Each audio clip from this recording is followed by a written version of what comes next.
दोस्तों, सफलता भी उन्हीं को मिलती है जो उसके लायक होते हैं, उसके प्रति मेहनत करते हैं। लेकिन कहीं पर ऐसी परिस्थिति आ जाती है जहां पर हमें एक दूसरे के साथ होने पर या एक दूसरे के प्रति प्रेम व्यवहार भी रखकर सफलता को प्राप्त किया जा सकता है, जो हमें उस ताकत को प्रदान करता है जो दुनिया में कोई भी नहीं दे सकता, सिर्फ उसे वही दे सकता है जिसके अंदर प्रेम की भावना होगी, जिसके अंदर दया का भाव होगा, जिसके अंदर ईर्ष्या का नामो इंसान नहीं होगा। वही इस एकता को प्रदान कर सकता है, दे सकता है। लेकिन आजकल के तो लोग केवल ईर्ष्या, झगड़े, लड़ाई से फुर्सत ही नहीं पाते, तो लोगों में दया का भाव कहां से आएगा? कहां से एक दूसरे के प्रति प्रेम रख पाएंगे? यहाँ तो लोगों में छोटी मोटी बातों को भी लेकर मन में एक मन मुटाव पैदा हो जाता है। लोग एक दूसरे को देखना नहीं चाहते, बोलना नहीं चाहते, एक दूसरे के साथ नहीं रहना चाहते। यहाँ तक कि छोटी मोटी बातों को लेकर झगड़ा करने के लिए उतारू हो जाते हैं, एक दूसरे को मारने की धमकी देने लगते हैं और एक दूसरे को देखकर जलते हैं।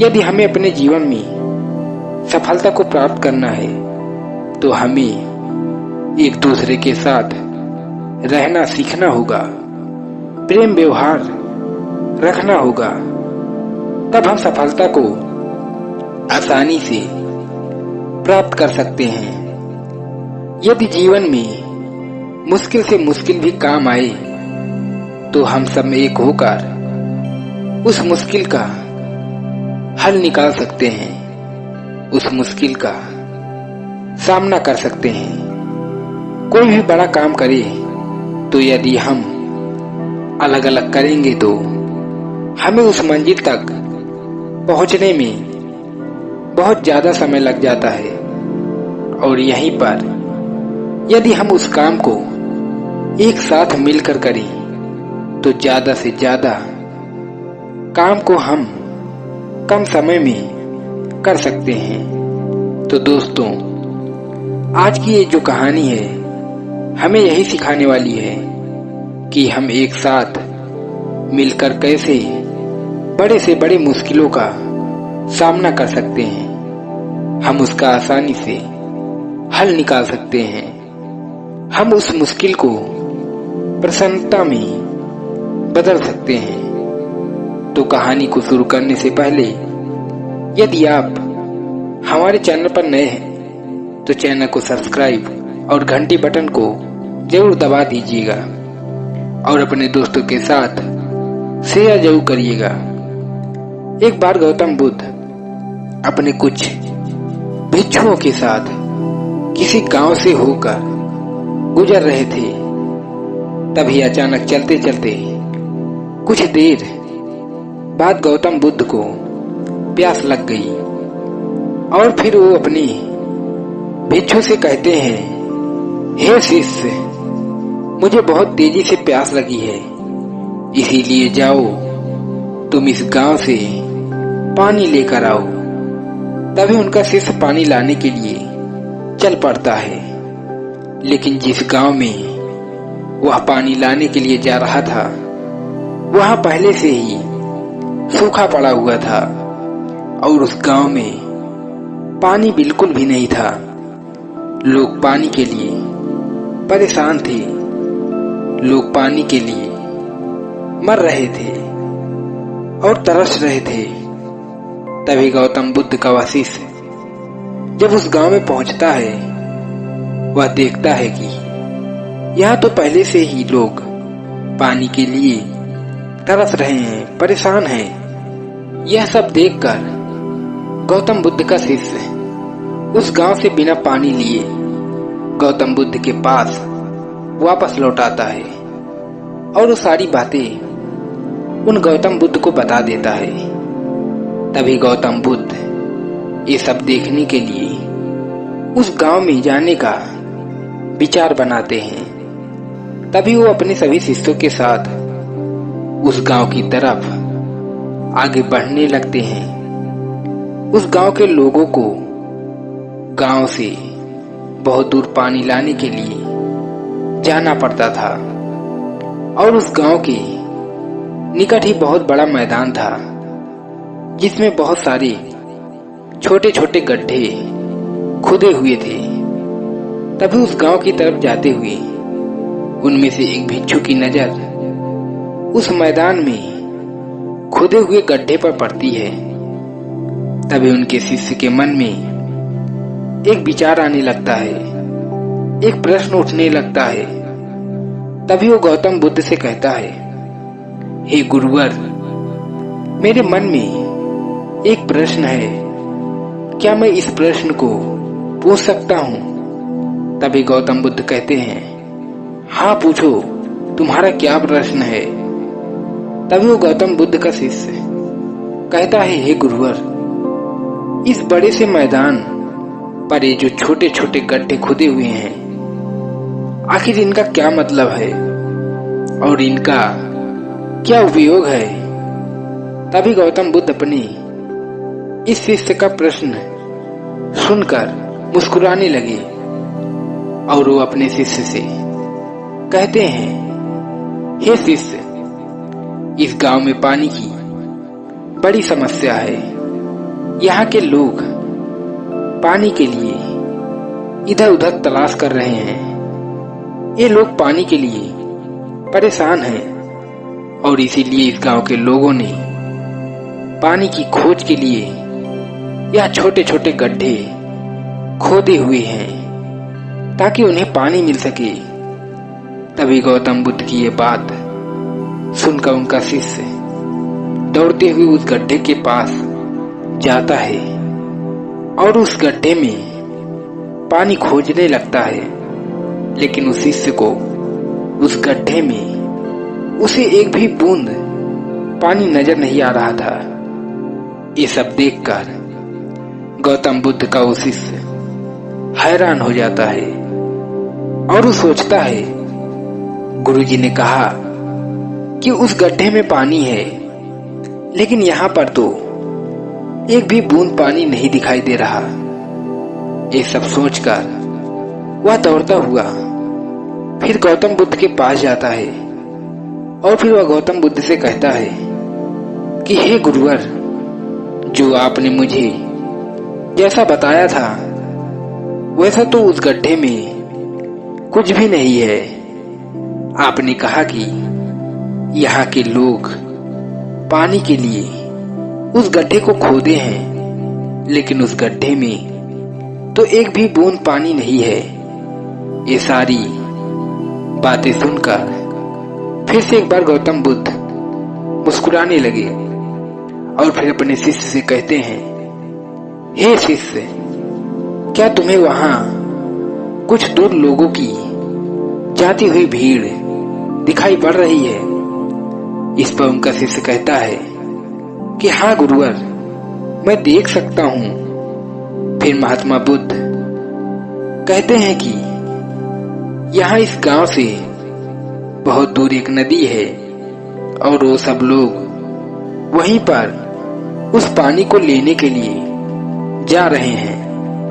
तभी ये बात सुनकर उनका शिष्य कहता है कि हे गुरुवर, क्या इस गांव के आसपास जो जमीन है उसमें पानी बिल्कुल भी नहीं है? क्या यहाँ की जमीन से पानी सूख गया है या फिर एक भी बूंद पानी यहाँ है ही नहीं? इस पर वो गौतम बुद्ध अपने शिष्य की बात सुनकर अपने शिष्य से कहते हैं कि पानी तो है, लेकिन इस गांव में ऐसा कोई व्यक्ति नहीं है जो उस पानी तक पहुंच सके। और उस पानी को प्राप्त कर सके और उसको पाने की उतनी मेहनत कर सके। तभी उनका शिष्य कहता है कि गुरुवर, मैं कुछ समझा नहीं। फिर गौतम बुद्ध कहते हैं, क्या तुम इस मैदान पर जो गड्ढे खुदे हुए हैं उसे देख रहे हो? ये सभी गड्ढे पानी की खोज के लिए खुदे हुए हैं, लेकिन एक भी गड्ढे में पानी नहीं प्राप्त हो सका। जानते हो क्यों? क्योंकि यहाँ के लोग परिश्रम तो किए हैं, मेहनत भी किए हैं, लेकिन ये जो मेहनत किया गया है वो सही ढंग से या फिर सही दिशा में नहीं किया गया है। इसलिए ये सब गांव वाले इस गड्ढे से पानी नहीं प्राप्त कर सके। और यदि यहीं पर सबने अलग अलग गड्ढे खोदने के बजाय एक गड्ढा मिलकर खोदा होता तो ये सब गांव वाले पानी तक अवश्य पहुंच जाते और उस पानी को प्राप्त भी कर लिए होते। और आज जो इतनी बड़ी परेशानी बनी हुई है, शायद ये दूर भी हो सकती थी। जो इस गांव के लोग पानी के लिए भटक रहे हैं, शायद ये आज भटकना न होता, परेशान न होते, केवल उस मेहनत को सही दिशा में उपयोग किए होते तो शायद वो आज पानी के लिए भटक नहीं रही होते। तभी महात्मा गौतम बुद्ध कहते हैं, इसी प्रकार मनुष्य का मन भी होता है। वह एक ही समय में कई कार्यों को करना चाहता है। वह एक चीज को नहीं पाना चाहता, वह तो एक साथ कई चीजों को पाना चाहता है, कई कार्यों को करना चाहता है।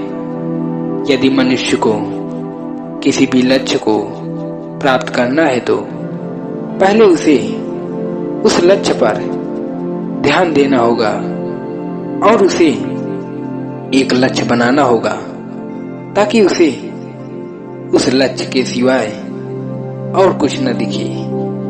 क्योंकि जब मनुष्य को एक लक्ष्य दिखाई देने लगता है तो वह उस कार्य को करने के लिए काफी एक्टिव हो जाता है, जिससे उसका मन उस काम में लगने लगता है। और जिस काम को हम लगन से करते हैं तो उसमें सफलता को प्राप्त करना निश्चित होता है। और यदि मनुष्य अपने मन को लगातार एक दिशा में लगाए तो वह अपने लक्ष्य तक अवश्य पहुंच जाएगा।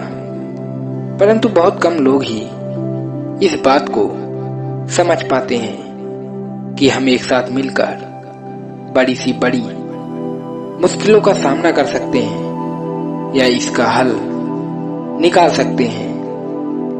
तभी सभी शिष्य महात्मा बुद्ध की ये सब सारी बातें सुनकर उनमें से एक शिष्य कहता है कि हे गुरुवर, आखिर हम कैसे एकता को एक दूसरे के प्रति बनाकर रख सकते हैं?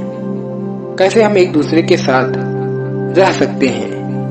क्या आप मुझे बता सकते हैं? तभी गौतम बुद्ध कहते हैं कि अवश्य बताऊंगा। एकता ही हम मनुष्यों की सबसे बड़ी ताकत होती है, क्योंकि ये जहां पर होता है वहां पर हमेशा इसी की जीत होती है। क्योंकि एकता से हम उन मंजिलों को पा सकते हैं, उन ख्वाबों को पूरा कर सकते हैं जिनकी हमने कामना की थी, जिसको हमने सोचा नहीं था। क्योंकि एकता हमारे जीवन की एक ऐसी पहचान है जो हमें बड़ी से बड़ी मंजिलों को भी दिला सकती है।